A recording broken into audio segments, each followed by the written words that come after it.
नमस्कार दोस्तों, target with PS Parihar channel में आपका स्वागत है। जैसा कि आपको पता है कि इस चैनल के माध्यम से आप लोगों को विद्यार्थी जीवन से संबंधित सभी महत्वपूर्ण जानकारियां प्रदान की जाती हैं।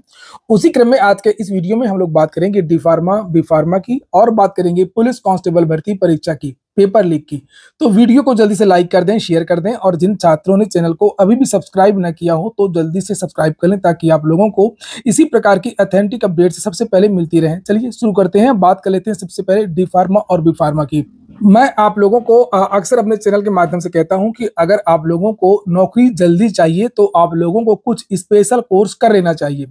अगर हम नॉर्मल बात करें, चाहे आपको शॉर्ट हैंड आती हो तो आप शॉर्ट हैंड सीख लीजिए, या डी फार्मा, बी फार्मा, बहुत सारे इस तरीके के स्पेशल कोर्स हैं जिनको जो छात्र हैं, जो स्टूडेंट हैं, वो अध्ययन के दौरान समझते हैं कि ये तो कुछ भी नहीं है, इसको करने से क्या होगा, लेकिन बाद में ऐसे कोर्स की जो इम्पोर्टेंस है वो पता लगती है। हम लोगों ने अभी देखा कि यूपी ट्रिपल एससी से बहुत सारी वैकेंसीज के विज्ञापन जारी हुए, पीटी 2022 से और पीटी 2023 से भी जो भी 2-3 भर्तियों के विज्ञापन जारी हुए हैं। बहुत सारी भर्तियां ऐसी थीं जिनमें केवल स्पेशल योग्यता या स्पेशल डिग्री मांगी गई थी। जैसे अगर हम उदाहरण के रूप में अगर ध्यान दें तो इस समय भी फार्मासिस्ट आयुर्वेद की जो वैकेंसी है वो आई है, जिससे आप लोग यहाँ पर देख सकते हैं। यहाँ पर ये 12 फरवरी से इसके आवेदन भी शुरू हो गए हैं और यहाँ पर डिप्लोमा मांगा गया है। ये देखिए, फार्मेसी में डिप्लोमा, आयुर्वेद फार्मेसी में डिप्लोमा मांगा गया है। इसी तरीके से डी ट्रिपल एस बी से भी नर्सिंग की बहुत सारी वैकेंसीज आई हैं, जिसमें फार्मासिस्ट की भी भर्ती आई हुई है, आप लोग यहाँ पर देख सकते हैं, और नर्सिंग ऑफिसर की भी वैकेंसी है। और इसमें मेन बात यह है कि इसमें पदों की संख्या काफी ज्यादा होती है। यूपी ट्रिपल एस सी से जैसे 1000 पद वैकेंसी आई है, और यहाँ पर भी आप लोग देख सकते हैं 1896 पदों पर डी ट्रिपल एस बी से वैकेंसी आई है। इसमें भी बी फार्मा मांगा गया है और इसके लिए जो आवेदन है वो 13 फरवरी से स्टार्ट भी हो गए हैं। हर महीने कहीं ना कहीं से वैकेंसी आती रहती है। आपको पता होगा कि अग्निवीर की भी एक वैकेंसी आई है और उसमें भी मिलिट्री पुलिस की वैकेंसी है और सोल्जर टेक्निकल नर्सिंग असिस्टेंट की वैकेंसी है। इसी तरीके से यहाँ पर सिपाही फार्मा की वैकेंसी आई हुई है, जिसमें से डी फार्मा मांगा गया। ये देख सकते हैं, यहाँ पर लिखा है 10+2 exam pass and qualified in D pharma with minimum 55% marks. तो हर महीने आप लोगों को इसमें वैकेंसी देखने को मिल सकती है। गवर्नमेंट जॉब की बात कर रहा हूं मैं। इस समय बी फार्मा, डी फार्मा के लिए लगभग 5 वैकेंसीज चल रही हैं लगातार और आप इन सभी में आवेदन कर सकते हैं। तो अगर जैसे डी फार्मा के लिए बहुत सारी भर्तियां आती हैं तो उसके लिए आप लोगों को करना होता है पॉलिटेक्निक से आवेदन। जो पॉलिटेक्निक की इस समय उत्तर प्रदेश में आवेदन चल रहे हैं और उसमें आप लोगों को डी फार्मा आप लोग उसे कर सकते हैं जाकर के। संयुक्त प्रवेश परीक्षा इसके लिए होती है। और बी फार्मा के लिए मैं आपको बता दूं, ये बैचलर की डिग्री है, ये डिप्लोमा देता है। बी फार्मा वालों के लिए अगर एडमिशन लेना है तो उसके लिए यूनिवर्सिटीज करवाती हैं, जो कॉमन यूनिवर्सिटी एंट्रेंस टेस्ट होता है CUET, उसके माध्यम से बी फार्मा में एडमिशन होता है। और इसमें बहुत सारे जो विद्यालय हैं वो ऑफर भी देते हैं। और डी फार्मा में कुछ कोर्स तो ऐसे हैं जो जिसमें फीस जीरो का दावा करते हैं, यानी कि पूरा जो स्कॉलरशिप विद्यार्थियों को मिलती है उसी पर इन विद्यार्थियों का एडमिशन हो जाता है। खास तौर से जैसे डी फार्मा में भी 3 प्रकार के कोर्स होते हैं, D pharma Ayurveda, D pharma allopath और डी फार्मा होम्योपैथ। तो यहाँ पर ये एक कॉलेज है, विदुषी college of pharmacy, Ambedkar Nagar में ही ये इनका मोबाइल नंबर है। ये इन्होंने ऑफर भी दिया है। यहाँ पर लिखा हुआ है कि डी फार्मा के लिए ये जो ज्वाइंट एंट्रेंस एग्जाम होता है पॉलिटेक्निक का, उसको भरना अनिवार्य होता है। जब आप आवेदन करेंगे, फॉर्म में एग्जाम में बैठेंगे, तभी आप किसी भी कॉलेज में सीधे एडमिशन ले सकते हैं। यहाँ पर फीस के लिए आप लोग देख सकते हैं कि जो योग्यता है वो लिखी हुई है। साइंस साइड विद्यार्थी होना चाहिए, 12वीं पास हो केवल। और एलोपैथ के लिए यहाँ पर लिखा हुआ है कि 50,000 में करवा देंगे ये डी फार्मा। और होम्योपैथी के लिए ये कोई फीस नहीं ले रहे हैं और फ्री स्कॉलरशिप बेस है। तो अगर आप लोग चाहें तो भी जाकर के एंट्रेंस एग्जाम में बैठ सकते हैं। और अधिक जानकारी आप लोगों को ये विदुषी कॉलेज ऑफ जो फार्मेसी है अम्बेडकर नगर की, ये 9687, ये देखिए 9628729518, आप लोग इसका स्क्रीनशॉट भी ले सकते। और इसी कॉलेज में बी फार्मा भी है बैचलर के लिए, और इसके लिए भी वही नंबर है 9628729518। कॉलेज कोड है 1130। बी फार्मा के लिए CUET का जो प्रक्रिया है, जो रजिस्ट्रेशन शुरू होंगे तो वहां से आपको एडमिशन लेना होगा। इसकी फीस यहाँ पर देख सकते हैं, लिखा 60,000 रुपए और 12वीं पास इसमें भी है, और बोर्ड फॉर्म की 1000 रुपए है।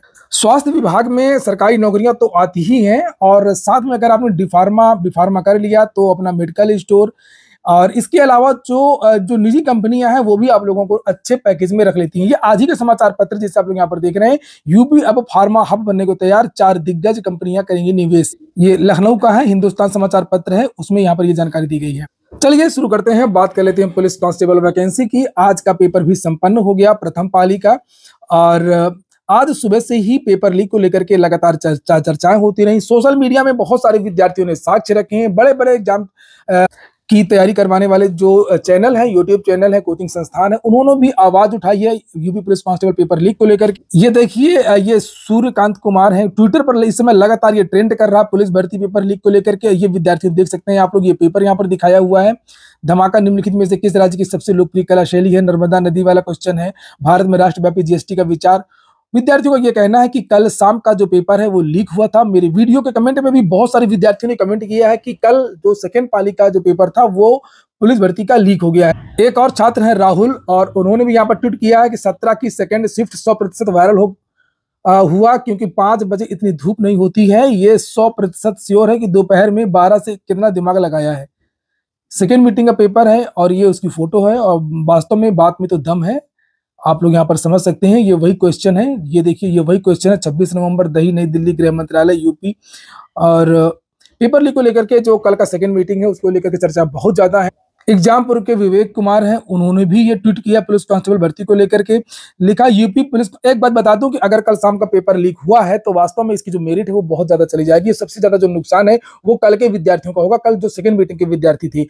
आज सुबह का जो न्यूज मिला है, पेपर तो पूरा रात भर आज वायरल हुआ है, जो चर्चाएं रही है, लेकिन आज का पेपर के बारे में जानकारी नहीं मिली है। जो वास्तविक जानकारी है वो जो मुझे अभी तक मिली है कि सुबह का पेपर 18 तारीख की मॉर्निंग का पेपर आउट नहीं हो पाया। विद्यार्थियों ने बहुत कोशिशें की, चाहे ये पुलिस भर्ती बोर्ड की होशियारी हो या उसने कुछ भी किया हो, पेपर आज का आउट नहीं हो पाया। अगर हुआ है आज का आउट तो आप लोग कमेंट बॉक्स में बताएं, उसके खिलाफ भी आवाज उठाई जाएगी। ये चैनल आपके लिए ही है। लेकिन हाँ, ऐसी क्या बात है कि ये अफवाह इसलिए नहीं हो सकती है क्योंकि विद्यार्थी कल सुबह के बारे में नहीं बता रहे हैं, आज के बारे में विद्यार्थी नहीं बता रहे हैं, लेकिन विद्यार्थी कल शाम के पेपर के बारे में ही क्यों बता रहे हैं, ये सोचने वाली बात है। रोजगार विद अंकित, इनका भी एक बड़ा चैनल है और बड़ी कोचिंग है इनकी।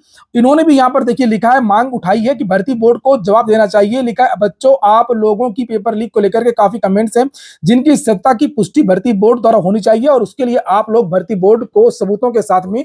पुलिस भर्ती बोर्ड ने एक अपनी ईमेल आईडी जारी की थी, उसके बारे में यहाँ पर जानकारी दी गई है कि सतर्कता.पुलिसबोर्ड@gmail.com पर जाकर के सबूत वगैरह दें ताकि पुलिस भर्ती बोर्ड इसके बारे में जवाब दे। और विद्यार्थी भी जवाब की मांग कर रहे हैं कि जो सेकंड मीटिंग का जो पेपर आउट हुआ है पुलिस कांस्टेबल भर्ती का, उसमें पुलिस विभाग जल्दी से बताए। ये देखिए, एक और छात्र हैं, इन्होंने यहाँ पर ये पेपर दिखाया हुआ है। लिखा है, sad to hear the news of paper out but heart broken to see the screenshot of the paper out. तो इसके बारे में बताया जाए कि ये क्या सही है क्या गलत है, पेपर आउट हुआ है कि नहीं आउट हुआ है। और यहाँ पर ये देख सकते हैं आप लोग कितनी खचाखच भीड़ है, विद्यार्थी किस तरीके से परीक्षा देते हैं, और जब ये सब चीजें सुनते हैं पेपर आउट को लेकर के तब उनका कितना नुकसान होता है। सोचने वाली बात है, पेपर लीक को रुकना चाहिए। उत्तर प्रदेश हो चाहे कोई भी राज्य हो, और सभी राज्यों का यही हाल है। अब आप लोगों ने देखा होगा कि राजस्थान सरकार ने, पिछली राजस्थान सरकार ने बहुत सारी भर्तियां निकाली, लेकिन पेपर लीक की वजह से वो सरकार गिर गई राजस्थान की। क्योंकि जब भी भर्तियां निकाली जाती हैं, सरकार सोचती है कि भर्तियां निकालेंगे तो पेपर आउट, भ्रष्टाचार का आरोप लगेगा, इससे सरकार की छवि खराब होगी। बहुत सारे राज्य तो इसको लेकर के अब भर्तियां नहीं निकालते हैं, जैसे झारखंड, पश्चिम बंगाल और उत्तर प्रदेश में भी भर्तियां जो नहीं निकल रही हैं उसका यही हाल है। क्योंकि जो भर्तियां निकली हैं उसमें शिक्षा माफियाओं द्वारा सेंध लगाई गई है, सरकार को कोई फायदा नहीं हुआ है। सरकार का भर्तियां निकालने से केवल और केवल नुकसान हुआ है। तो सरकार पहले इन शिक्षा माफियाओं पर अंकुश लगाए, इन अधिकारियों पर अंकुश लगाए। मेरा मानना है कि इसमें सबसे बड़ा दोषी जो है वो अधिकारी वर्ग है। पूरा वीडियो सुनने के लिए बहुत बहुत धन्यवाद।